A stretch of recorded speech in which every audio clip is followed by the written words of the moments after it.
لو عايزين تعلموا ولادكم ازاي يحموا نفسهم من التحرش وانتوا كمان تبقوا مطمنين عليهم، عايزه اقول لكم على شويه حاجات هتساعدكم جدا. اول حاجه، علموا ولادكم ازاي يصدقوا جسمهم. يعني لو حسوا ان في حاجه فعلا مش مريحه تبقى هي فعلا مش مريحه، يعني ما نقعدش نشك في نفسنا.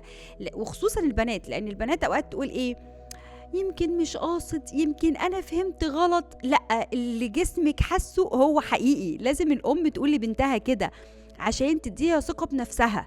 اللي اي لمسة انت حساها ان هي مش مريحة فهي فعلا مش مريحة، وصدقي جسمك. لان ربنا خلق فينا حاسة، خصوصا البنات، ان هي بتحس باللمسة الوحشة. حتى لو في يعني الشخص يعني مبين ان هو مش قاصد، بس هي فعلا بتبقى احساسها صح. كمان نعلمهم ان في حدود لللمس، سواء من اصحابهم او من اشخاص كبيره.